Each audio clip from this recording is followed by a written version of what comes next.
Bonjour. Tout le monde est euphorique suite à la clôture weekly la plus haute de l'histoire du Bitcoin. Mais est-ce vraiment bullish? C'est ce que nous allons voir dans l'analyse du jour. Mais avant de commencer, n'oubliez pas de vous abonner, de mettre un pouce bleu et de laisser un commentaire. Surtout que là, on arrive bientôt aux 5000 abonnés, encore 50 abonnés, et on sera aux 5000. Donc aux 5000 abonnés, je fais un petit giveaway, donc il y aura 2 fois 50 $ à gagner en crypto. Donc n'hésitez pas, abonnez-vous, poussez 5000 abonnés, c'est bientôt. Et si vous voulez soutenir plus activement la chaîne, il vous suffit d'utiliser un des liens d'affiliation ci-dessous, faire un petit don en crypto-monnaie via les adresses également sous les vidéos, ou cliquer sur le petit merci et faire directement un don de 2, 5, 10 ou 50 euros. Enfin après, ça sera dans la monnaie du pays où vous vous trouvez. Bref, du coup, aujourd'hui, ça va être une vidéo rapide. Et aujourd'hui, ce sera vraiment rapide parce que tout simplement, il n'y a rien de plus à dire pour le moment. Le Bitcoin, il consolide. On va juste rappeler un peu pourquoi on est sur une zone très importante. Voilà, avant de commencer, et bien du coup, le résultat du sondage que j'ai fait hier pour savoir quel NFT j'allais garder en image sur Twitter de profil, et bien pour l'instant, c'est le Shark qui gagne avec 70% des votes. Donc bah voilà, je pense qu'à moins qu'il y ait du changement dans les deux jours qui viennent, que ce sera ma photo de profil définitive sur Twitter. Voilà. Donc en parlant de Twitter, je voulais vous remercier. Vous avez assuré un truc de ouf. Hier, je vous ai demandé d'aller m'apporter un peu de visibilité sous le tweet de Crypto Future qui demandait c'était qui le meilleur entre lui et Crypto Rover. Vu que moi j'avais répondu en dessous Crypto Talak of course, et on a eu 60 gemmes, alors que le tweet du base a 41 gemmes, donc le Shark a mangé le taureau, c'est très bien, en plus vous avez mis plein de messages, je vous en remercie.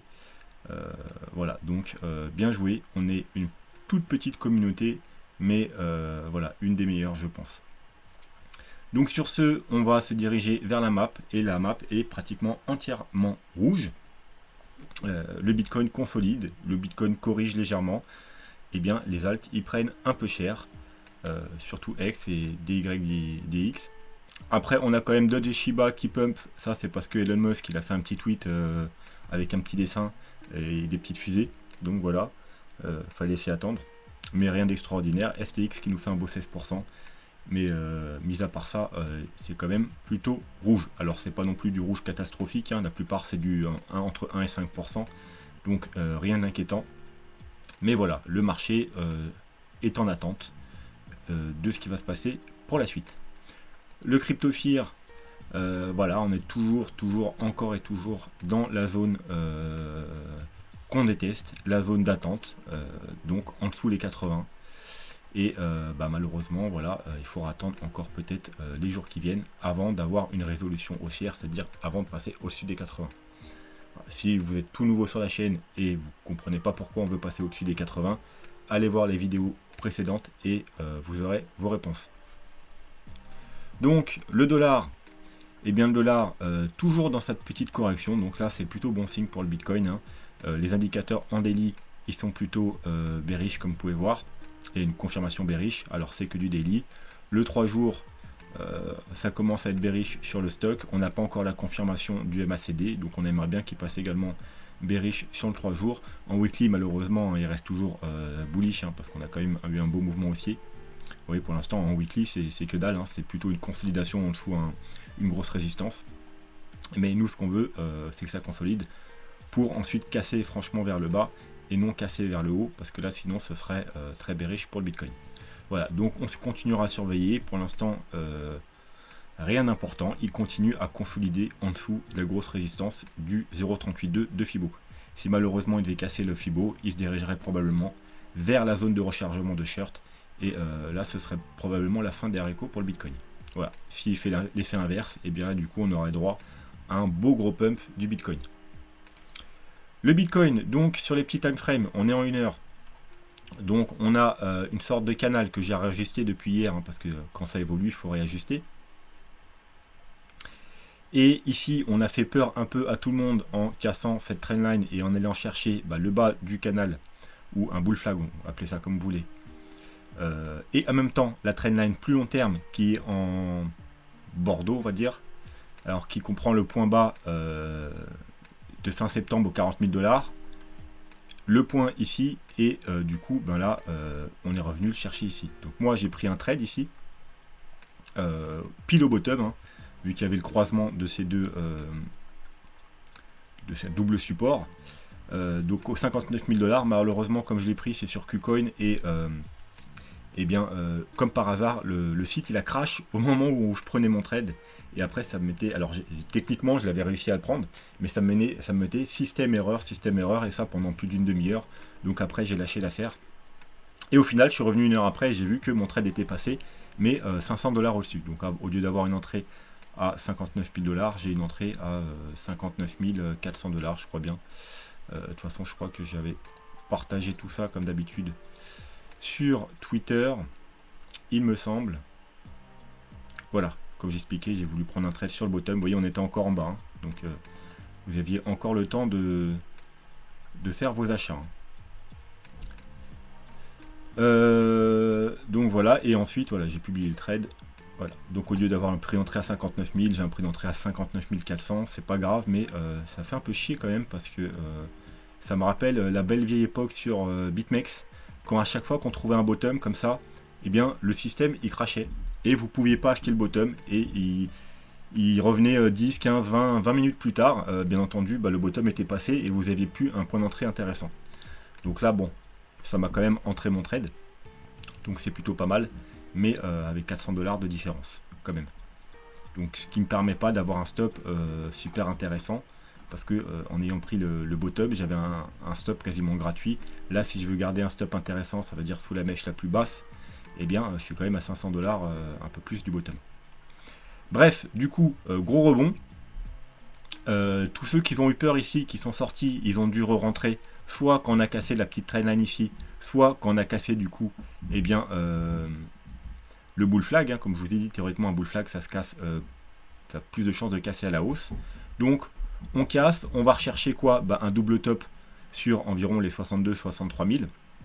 Et de là, eh bien, on va rechercher tout simplement les stops de ceux qui sont entrés beaucoup trop tard. C'est-à-dire qu'ils sont entrés ici ou ici. Vous voyez, hop, on va chercher leur stop. Une grosse mèche. La mèche va chercher quoi? Eh bien, encore une fois, la ligne de support qui est ici, la trendline de support.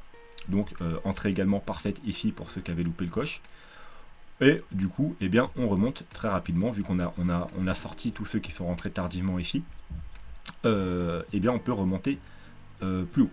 Maintenant, pour pouvoir continuer la hausse et non pas nous faire un vilain M comme ça en double top dans cette zone là, eh bien il faudra tout simplement qu'à surveiller le RSI. Alors là on en a un, hein, et il faut casser dans un premier temps cette trendline. Trendline baissière, en plus ça nous fait une divergence. Vous voyez, on est là. Là, on fait clairement on fait à peu près un double top, on diverge. Et voilà, donc il faudrait casser ça, on casserait la divergence et en même temps on casserait la trendline baissière. Et donc il y aurait moyen du coup de continuer la hausse. Les niveaux à surveiller, eh bien toujours cette petite trendline qui est un peu pertinente, même si elle n'est pas très puissante. La trendline un peu plus puissante du dessous en Bordeaux. La trendline également qui est aussi pertinente, la trendline bleue ici. Donc toute cette zone en gros aux alentours des 60 000 $. Si on devait aller plus bas, eh bien la zone à surveiller, bien entendu, c'est le haut de la zone de rechargement de short au environ 57 000 $. Ensuite, la zone d'achat théorique, ici en vert, qui représente quoi? Tout simplement le Fibo 0,382, 0,5 de Fibo de toute la montée qui est ici. Alors, hop, et je vous montre quand même à quoi ça correspond. Vous voyez, 38,2, 0,5. Alors pourquoi j'ai pas mis le 0,236? Tout simplement parce qu'il est cumulé parfaitement au haut de la zone de rechargement de short. Donc je n'ai pas rajouté une ligne sur une ligne, on l'a déjà le niveau. Donc bien entendu, 0,236 il est pertinent, 0,382, 0,5. D'ailleurs celui-là il est doublement pertinent parce qu'il est cumulé au haut de la zone de rechargement de short. Donc je vais l'enlever ça pour y voir plus clair. Donc techniquement vous savez que si on devait retracer jusque là, alors je vais rappeler quand même, hop, petit rappel, voilà, nous techniquement on est dans le plan bullish, hein, même si on a toujours le plan bearish en tête, on est dans le plan bullish, donc une vague 1 qu'on a fait depuis le bottom, une vague 2, là on fait une vague 3, et ensuite on aura une 4, une 5. Alors pour moi, même si on devait corriger là, on n'a pas trouvé le sommet de la vague 3 bleue. Pourquoi? Parce que ça nous ferait vraiment une petite 3 ridicule. Une 1, une 2, une 3. La 3, ça peut pas être la vague la plus petite. On est censé d'être dans une dernière vague de bull run, donc un gros pump énorme. Une vague 3 qui s'arrêterait là et qui corrigerait, et puis après une petite vague 5 qui irait chercher les 80 000 $ et fin du bull run. C'est vraiment pas le scénario que je privilégie. Donc voilà. Donc moi, je pense qu'on est plutôt, comme je vous ai déjà dit, dans une petite sous-vague 1, 2, 3. Là, que si on a une correction, que ce soit maintenant ou un peu plus tard, hein, d'ailleurs moi, j'attends la correction même un peu plus tard, parce que niveau des prolongations Fibo, je vous les ai déjà montré hier, donc je ne vais pas vous les remontrer, j'ai juste mis 2 petites lignes. Là, c'est le Fibo 361 de projection haussière, et là, le 461. 400, enfin bref, vous avez compris, 423,6. Du coup, moi j'aime bien quand on s'arrête pile sur un Fibo, donc j'aimerais bien qu'avant de trouver la 4, alors ça c'est moi qui aimerais bien, hein, le marché il fait pas forcément ce que Tala qui veut, hein, mais qu'on ait cherché ce niveau-là, c'est-à-dire les 64 000 $, avoir la 4, et ensuite repartir pour une 5, et là trouver un haut de vague 3, avoir une 4 et une 5. Voilà. Donc techniquement, si on repasse sur le graphique, la correction, si on devait avoir une correction à partir de maintenant, ce serait une vague 4. Donc la vague 4, les cibles les plus probables, c'est les 0,236, donc aux 57 000, et les 0,382 aux 53 000. Si on allait plus bas que les 0,382, il faudrait imaginer un autre scénario. Et ce serait un scénario plus bullish. Maintenant, si on devait casser les 0,5 et le bas de la zone de rechargement de short, il faudrait commencer à s'inquiéter. Si on casse, alors je vais quand même le remettre là du coup parce qu'il faut que vous voyez, les 0,618 et en même temps on aurait cassé la trendline, alors là il faut peut-être que je passe en 4 heures, la trendline baissière ici qu'on a cassé précédemment, bon là il faut vraiment s'inquiéter, ça remettra fortement en cause le scénario bullish, et là je privilégierai le scénario bearish, c'est-à-dire une A, B et C en flat, parce que comme je vous ai dit hier, là on est pile poil sur le niveau d'une flat, c'est-à-dire les 90 de Fibo. Donc voilà, ce scénario là, parce que on est encore parfaitement sur le niveau, hop, des 0,80. On n'y voit pas grand chose, on va s'enlever peut-être celui d'en dessous, hop. Voilà, le niveau, vous voyez en rouge, 0,90, c'est le niveau qu'on est en ce moment. Donc c'est le niveau parfait pour une flat. Une flat, c'est une A, B, C qui va rechercher les 0,90 de Fibo. Donc ça, c'est le scénario bearish que je ne privilégie pas pour le moment. Mais si on devait casser le niveau de rachat ici, qui est le niveau de rachat de toute la montée, ici, et en même temps la trendline baissière ici, eh bien malheureusement, ce sera le scénario que je privilégierai. Ça veut dire une C et aller beaucoup plus bas. Voilà, donc, du coup, si on est dans une vague 4, on ne devrait pas aller plus bas que les 0,382, donc environ les 53 000, même pas les... du coup, c'était où le niveau? Alors, on va se le remettre du coup. Si je pense que... Attends, on va se le remettre, ce sera plus simple.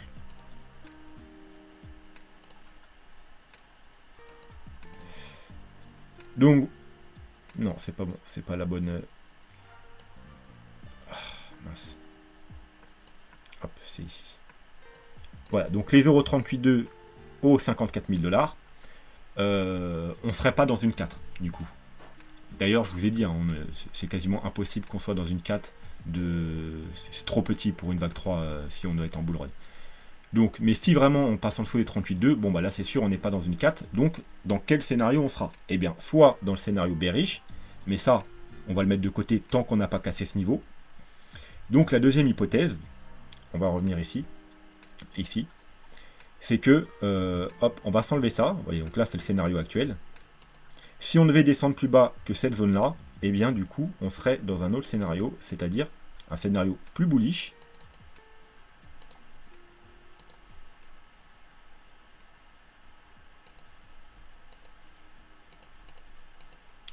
C'est-à-dire qu'on serait seulement dans une vague 1. En gros, ouais, vous voyez là ici, je vous ai entouré tout ça. Eh bien, on serait dans une vague comme ça. C'est-à-dire une grande vague 1. et ensuite on ferait soit une 2, 3, 4, 5, soit peut-être même que je me suis pas fait chier sur le décompte là, allez voir dans les petits time frames, mais là il y a deux possibilités.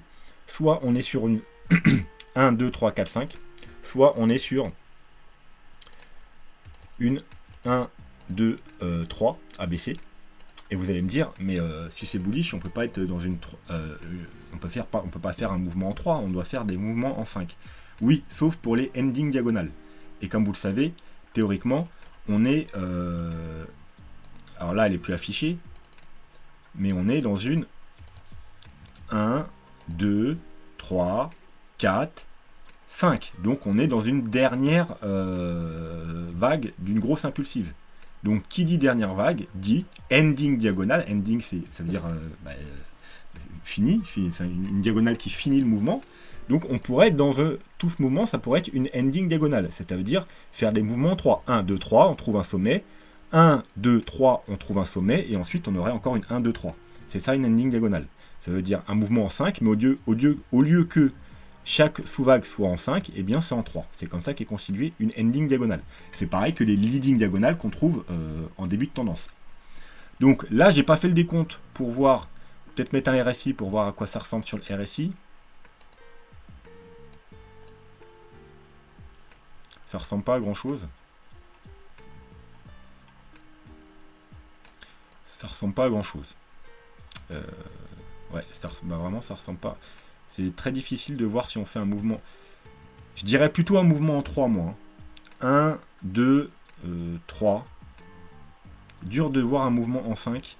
Peut-être faut passer en 12 heures. Très compliqué. Très compliqué parce que normalement, pour 1, 2, 3, 4, 5, la 3 doit être. Vous savez que la 3, 1, 2, 3, 4, 5, la 3 devrait être plus haute que la 1. Donc là, ça me fait penser plus à une ABC. Extrêmement compliqué. Donc moi, je pars plus sur une 1, 2, 3, mais bon. Bref, quoi qu'il en soit, si on n'est pas dans une vague 4 là, c'est-à-dire 1, 2, 3, 4 et pour trouver une 5, eh bien on est dans ce scénario-là. C'est-à-dire là, on fait une 1, ensuite on aura une 2, et ensuite, tout dépend. Si on n'est pas dans une ending diagonale, on aura une 3, 4, 5. Du coup, pour trouver le sommet ici, donc je pense qu'on ira du coup beaucoup plus haut, hein, parce qu'il nous faut 5 vagues. Hein.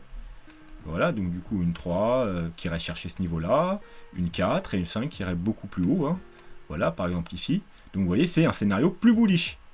Parce que du coup, on va aller plus haut avant d'avoir la 4 bleue. Ou alors, eh bien, on n'aurait pas une 1, 2, 3, 4, 5, mais on aurait une 1, 2, 3, mouvement en 3, donc une ABC. Hop. Mais peu importe l'un ou l'autre des scénarios, ça change rien que ici on doit avoir une correction de vague 2 ou de vague B, mais ça correspond à peu près. Voyez voir, peu importe, 1, 2, 3, 4, 5. Ça on le saura à la fin du mouvement. Là ici c'est très dur de décompter, donc on attendra de voir si ce mouvement il est un peu plus clair, si on va faire un mouvement en 3 ou en 5. Si bien sûr on est dans le scénario, il ne faut pas oublier qu'on peut être dans le précédent scénario, 1, 2, 3, 4, 5. Hein. Mais là on prévoit déjà. Tout dépendra justement de la correction qu'on va avoir soit maintenant, soit un peu plus tard. Donc, c'est pour ça que je vous dis que dans tous les cas, on ne doit pas dépasser ces targets-là. Parce que, qu'on soit dans une vague B ou une vague 2, c'est-à-dire une vague 1, 2, 3, 4, 5 ou A, B, C, on ne doit pas aller en dessous des 0,618. Et en plus, on sera en dessous de la trendline baissière. Parce que du coup, on peut avoir des vagues 1 très profondes, mais on est en bull run, on n'est pas censé avoir une vague 1 qui retrace beaucoup plus bas. Surtout qu'en plus, on passera en dessous de la trendline, donc vraiment, si on passe en dessous de ces niveaux, du coup, le scénario de la 1, 2, 3, 4, il est plus possible. Le scénario de la 1, 2 ou ABC, il devient beaucoup moins probable. Et là, du coup, voilà, comme je vous ai dit, je favoriserai la flat en A, B et C. Donc le scénario vraiment bear. Mais pour l'instant, on n'en est pas là, mais je tiens quand même à vous prévenir de ce qui pourrait se passer si vraiment on cassait ces niveaux. Voilà. Donc, si on est dans le scénario d'une 1, 2, 3, ABC, bref, ce sera les targets du haut. Si on est dans une 1, 2, 3, 4, 5 ou une ABC, c'est ces targets-là qu'il faut privilégier. Ça veut dire les 54 000 et les 51 000 $. Voilà. En cas de chute. Bien entendu, on peut continuer à monter un petit peu. Comme je vous ai dit, moi j'aimerais bien qu'on monte un petit peu avant pour avoir des targets parfaites avant de corriger. Voilà, donc ça c'est sur les petits time frames. Ensuite, le point du jour. Le point du jour. Oui, en plus, vous l'avez en plus clair ici. Vous voyez 1, 2, 3, 4. Donc le graphique est un peu plus dégagé. Voilà. On devrait aller là. La 4 devrait aller là. Si on est dans une 4, aller rechercher les 54 000. Si on va rechercher les 0,5 et les 48 000 dollars, les 0,6, eh bien, c'est plutôt une 1, une 2. Vous voyez, je pense qu'à partir du moment où on cassera cette petite, vous voyez la trendline là, eh bien, ça nous montre probablement la fin de ce mouvement. Et donc, probablement une 2, 3, 4, 5. Voilà. Et du coup, ce sera... eh bien, malgré qu'on a une correction plus forte, ce sera plus bullish que si on a une correction qui s'arrête là, en fait. Parce que la correction qui s'arrête là, ça voudrait dire qu'on serait dans une 1, 2, 3, 4, 5. Et l'autre, on serait seulement dans une 1. Donc, en fait, si on va jusqu'ici, eh bien, c'est encore plus bullish pour la suite. En même temps, on aura sorti plus de gens, on sera plus bas, on aura plus de liquidité, et on pourra repartir probablement to the moon. Voilà, donc, le point du jour maintenant, c'était le niveau clé. Alors, je vous l'ai déjà dit hier, mais justement, on va le répéter parce qu'hier, on a vu plein de choses différentes. Pour moi, le niveau clé, ce n'est pas les 65 000 dollars, c'est bel et bien les 61 500 dollars, arrondissons même aux 62 000 dollars, parce que, tout simplement, alors on va s'enlever ça, c'est non seulement, comme vous le savez, eh bien, regardez, tout le monde s'est excité. Pourquoi les gens ils sont excités aujourd'hui? On va s'enlever ça également. Parce que, alors je vous en avais parlé hier déjà. Hein. Voilà, les clôtures du dernier top aux 65 000 dollars. Et bien les clôtures, on n'a jamais clôturé en weekly. Vous voyez, au-dessus des 61 000. Alors on va même être un peu plus précis.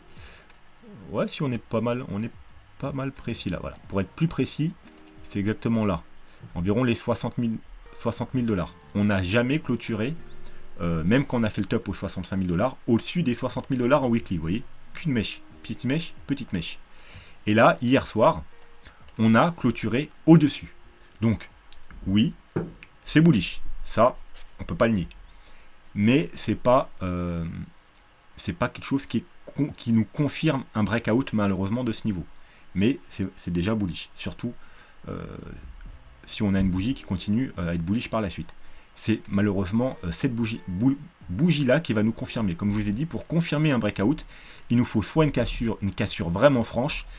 Et là, malheureusement, c'est pas vraiment une cassure franche. On clôture un peu au-dessus. Ça me fait penser un peu, rappelez-vous, alors hop. On va s'enlever ce qui ne nous sert pas. Rappelez-vous, ici, là c'est la moyenne mobile 21 weekly, qui est très importante. En général, elle marque les bear market et les bull run. Et quand on a passé en dessous, on a clôturé en dessous, c'est-à-dire cette semaine-là, on avait clôturé un peu en dessous, tout le monde était en panique. On a clôturé en dessous la EMA 21, etc., etc. Moi, je vous avais dit quoi? Je vous ai dit non, on panique pas, c'est pas une clôture confirmée. Parce que on clôture légèrement en dessous. Quand on paniquera, ce sera la semaine d'après, quand on aura la confirmation. Mais le plus probable, c'est que la semaine d'après, on aille tout simplement une bougie qui complètement contre-tendance et qui remonte. Et c'est exactement ce qui s'est passé. Donc là, malheureusement, il y a encore des chances que cette semaine, on corrige et que eh bien, ce soit invalidé. Un peu comme en daily. Non, même pas en daily, on n'a pas invalidé encore. Le daily est beau par contre. Le daily est joli. Et le daily, on a confirmation par contre sur le daily. Vous voyez, on casse, support, une petite mèche pour sortir tout le monde. Le daily est très clair même. J'aime beaucoup le daily. Une petite mèche pour sortir tout le monde, et on repart. Un unième pullback encore, et on repart. Le daily est extrêmement sympathique. Voilà, c'est ce qu'on veut nous, hein, quand il y a un support, c'est-à-dire le casser, et ensuite le valider en tant, une résistance, et ensuite le valider en tant que support. Alors c'est ce qu'on a fait en daily. Maintenant, effectivement, si on fait pareil en weekly, ce serait encore mieux. Ça veut dire que on le casse, là on a fait un petit pullback, et si à la fin de la semaine on devait toujours être au-dessus, on aurait bien notre validation en weekly. Donc tout le monde s'excite parce qu'on a fait un plus haut, alors qu'en plus apparemment ils n'ont pas conscience de l'importance de ce niveau parce qu'ils restent bloqués sur les 65K. Ils parlent encore beaucoup des 65K. Pour moi les 65K c'est que dalle, c'est juste une mèche, parce que non seulement on a les clôtures, voilà, mais on a également eh bien, le Fibo 0,8, et que vous savez que si on devait aller plus bas, eh bien, théoriquement, on aurait soit dû s'arrêter en haut de la zone des rechargements de short, donc des 57K, pour faire une A, B, C classique. À partir du moment où on dépasse et qu'on va rechercher les 0,9, là, on est dans le cas d'une flat. Si on dépasse les 0,9, il nous reste le scénario d'une running flat, c'est-à-dire qu'il va chercher les 1,13, c'est-à-dire plus haut ou encore plus haut. Mais je vous ai dit, sur les grands time frames, ça n'arrive jamais. Parce que ça veut dire qu'on casserait un peu les 65 000, aller rechercher les 70 000, et ensuite qu'on aura une grosse correction. Ça n'arrivera pas. Enfin, je ne peux pas vous dire à 100%, mais il y a très peu de chances. Comme je vous ai expliqué la dernière fois, ça arrive très souvent les running flat sur les petits time frames, les 1 heure, les 2 heures, mais sur les gros time frames, quand on casse un dernier sommet, c'est là que les gros investisseurs se disent c'est bon, la correction est réellement terminée, on peut mettre nos billes dedans. Il y a extrêmement peu de chances qu'on fasse une running flat. Donc pour moi, si on casse vraiment les 0,9, donc les 0,9 de Fibo, et donc on annule la possibilité de la flat, le scénario bearish pour moi est annulé. Et donc, aïe, on va aller chercher to the moon, tout simplement. Donc, on a les clôtures, on a le 0,9 de Fibo, mais on a également, je vous l'ai montré hier, et je vais vous le remontrer, l'extension Fibo par rapport au dernier bull run. Alors, hop, prolongation de Fibonacci, c'est-à-dire on prend le top du dernier bull run, le bottom,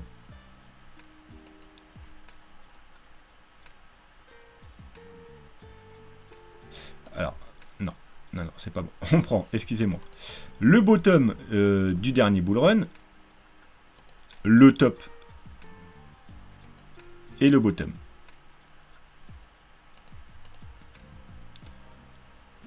Et vous voyez qu'on est... alors, normalement, je crois que je dois le mettre aussi en log. Voilà. Alors, on va s'enlever la ligne blanche. Enfin, non, on va la laisser, la ligne blanche. Et vous voyez qu'on est parfaitement sur le Fibo 0,618, c'est-à-dire le Fibo le plus important.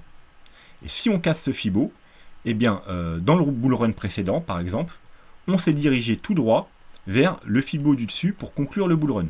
Et le Fibo du dessus, c'est les 0,786 qui se trouvent aux 134 000 $ environ. Voilà. Donc, c'est un niveau extrêmement important, le 0,618. Si on le casse, bien entendu, moi quand je parle de casser un gros niveau comme ça, je parle aussi en clôture weekly. Donc comme je vous ai dit, pour moi, c'est très bullish là ce qu'on a fait, mais c'est pas encore confirmé. On attend la confirmation pour être sûr que ça soit une cassure confirmée.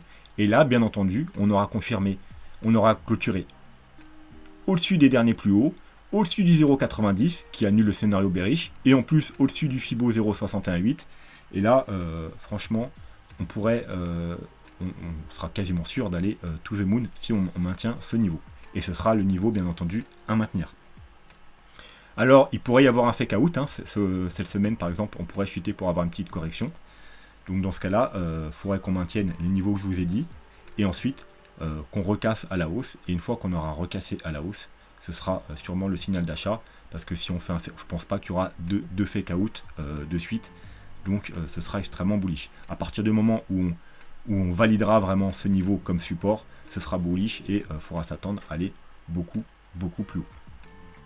Voilà, sinon en daily, je vous ai montré un peu hier, mais hop. Alors, je vais peut-être même vous le montrer sur la courbe logarithme, peut-être que c'est plus... Vous voyez ce qu'on fait là? Alors, je vous rappelle, c'est la courbe logarithme, hein, pour s'il y a des nouveaux sur la chaîne.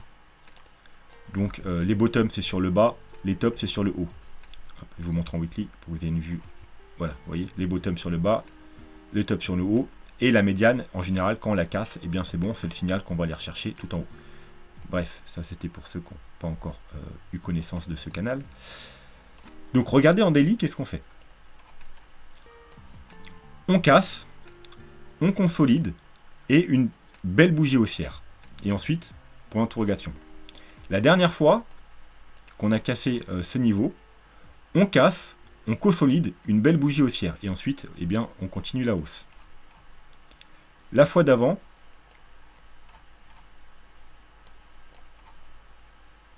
on casse, on consolide une belle bougie haussière. Et ensuite, c'est parti to the moon.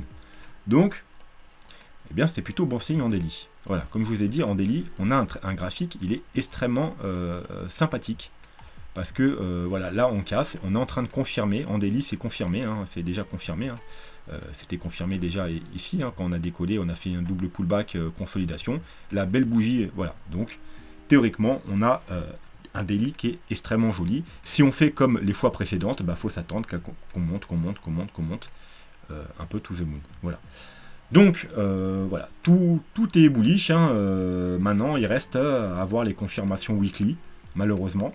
Et aussi la petite confirmation du CryptoFear. On veut passer au-dessus des 78, aller au-dessus des 80. Et là, on aura du coup toutes nos confirmations pour la suite. Alors on va quand même regarder l'Ethereum parce que l'Ethereum, il est moins joli. Il est moins joli, pourquoi? Alors déjà, l'Ethereum, contrairement au Bitcoin, il n'a pas été recherché les 0,90. Il est toujours bloqué au niveau du haut de la zone de rechargement de short. Je vous rappelle, la haut de la zone de rechargement de short, c'est ici la zone de rechargement de short.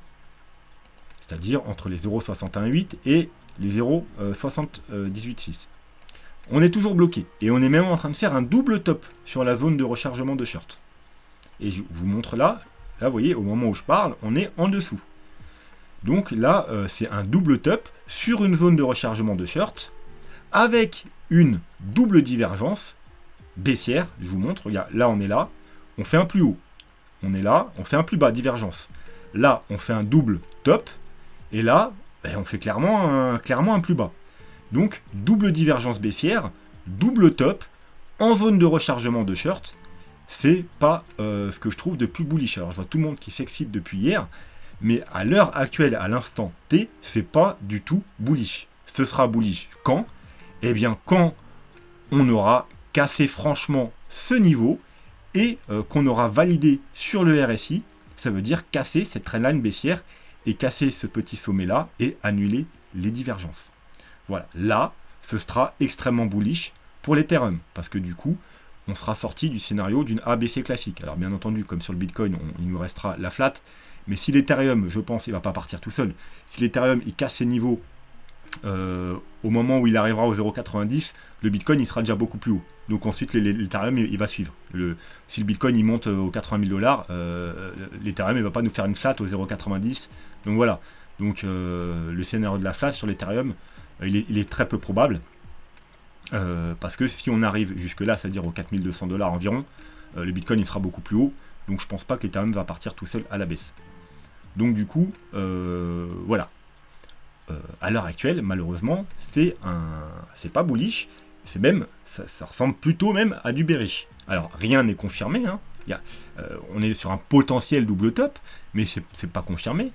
Pour confirmer, bah déjà, le premier signal, déjà, ce serait qu'on casse cette trendline. Vous voyez, on a une belle trendline haussière. Si on casse ce signal, déjà, c'est pas super bullish. Vous voyez, ça nous fera un beau rejet sur le RSI. Alors après, il faudra tenir, c'est comme sur le Bitcoin, il faudra tenir tout simplement les targets.